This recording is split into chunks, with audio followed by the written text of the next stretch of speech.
Greetings, Elder Blacklight. Now, you never hear too many black people talk about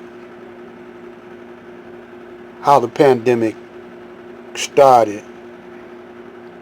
You never hear black people talk about was it an accident or was it accidentally on purpose or, you know, because it's been coming out in the news and other sources that it wasn't any accident. They've been working on this virus for years. And it seems to be, to me, like it's a war, they was experimenting, trying to make it into a war weapon of mass destruction. Now they have used viruses and diseases as weapons before. And it seems to me that this is what we should focus on, because it seems to me that, you know, you had HIV and you had Ebola and other different diseases that have been killing people in the past, and it was suspected that these diseases was engineered by American scientists. And there's always been a weapon held over the people's head, like the hydrogen bomb, you know, different kind of missiles. And the United States always wanted to go over in other countries and dominate those countries, and saying that these other countries are evil and want to attack the United States. So they blamed the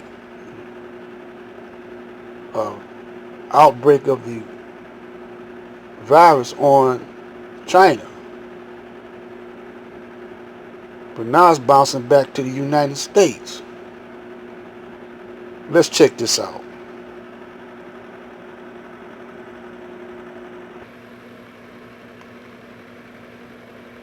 2020, the former U.S. President Donald Trump and his fellow Republicans publicly denounced Wuhan virus expert Dr. Anthony Fauci's suggestions for mitigating the pandemic. These efforts have now taken a new flavor. Some Republicans now suggest that Dr. Fauci could be personally involved in the origin of the Wuhan virus itself. You heard that right. A Republican senator says that Dr. Fauci authorized and funded risky research at the Wuhan Institute of Virology. Now, there's nothing new about this theory. It has surfaced several times in the past, but Republicans say that it was not examined and investigated properly due to lack of curiosity from health officials and the quote-unquote pro-China bias of the American media. That's what they say. But how true is this theory? Let's separate the facts from fiction, and I'll start with the accusation. On Monday, the United States conducted a congressional hearing on the Wuhan virus. All top health officials testified before a Senate committee. The hearing covered a host of things like the ongoing vaccination drive, President Biden's pandemic response, the future of the mask mandate, and the origin of the Wuhan virus. Now, I heard previously Bill Gates talking about, Bill Gates, his language is like, we're trying to help the world. We're trying to save poor countries. And at the same time, you're trying to stop them from having babies, you know. And then you got Epstein. Y'all say, what Epstein got to do? Well, Bill Gates was hanging out with Epstein, you know. And all of those guys, you know, hang together in various forms and fashions. Let's check Bill Gates out.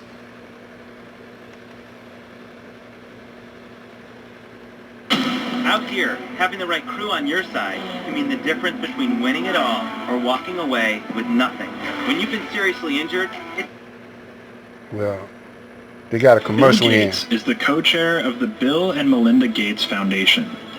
The Microsoft co-founder is one of the world's most well-known and most respected philanthropists. His organization's programs work across the globe in several key areas, including health, education, economic development, and gender equality. I'm Andy Serwer, Editor-in-Chief of Yahoo Finance, and I'm joined by Bill Gates, co-chair of the Bill and Melinda Gates Foundation. So we're 7 months in, Bill, since the pandemic really hit the United States, late October. What's your assessment of how the U.S. has handled the pandemic? Well, sadly, as we go into the fall, the number of cases and deaths is going to go back up again. And the reason those numbers are so high is partly because our response was very poor. Our testing, our messages about masks and social distancing make us near the bottom in terms of rich countries and how bad the epidemic has been. Do you anticipate it getting even worse in the winter weather? Yes, the amount of time you spend indoors, the fact that people are not getting clear messages and they're tired of the restrictions, and the fact that as it's colder, your upper respiratory tract doesn't do a good job of suppressing the virus. So your that seasonal transmission level is pretty clear in the data, and so all those things are working against us as we go into the fall. Yeah, I know you're loath to call out people personally, including President Trump, for specific behaviors, but what can we do to convince people that maybe they shouldn't hold big public gatherings with people without masks? Well, I think the most malign thing is where you start to attack your own experts and, suggest that maybe politicians know better than disease experts. In this case, the CDC has not been allowed to really speak out. When they tried to put information on their website, that got edited by politicians. We now have a pseudo-expert advising the president. Tony Fauci is a great person. His messages are quite clear, but as he gets attacked, those messages aren't able to develop the kind of patience and helping each other. Vaccines, Bill, and get your take on where things stand there. How soon do you expect a candidate to be approved? I think likely early next year, with any luck, we'll have 2 or 3 of the 6 that are in phase 3 trials right now. The Pfizer has a good chance. Talking about of being vaccines, right? The first of those. They're a very experienced vaccine company and Now look, designed their study very let's well. hold it right here. This is the whole gimmick. The gimmick is to, the scheme of it is to get people ill and come up with a vaccine that they can sell to countries. You see? Not individual people, Joe Blow, but to the governments of countries. Now, they spread this virus all over. You don't know how it's being spread, because it's an aerosol method. So they, could sneak in the country or send someone in and spray, and then sell these vaccines. See what I'm saying? That's a theory.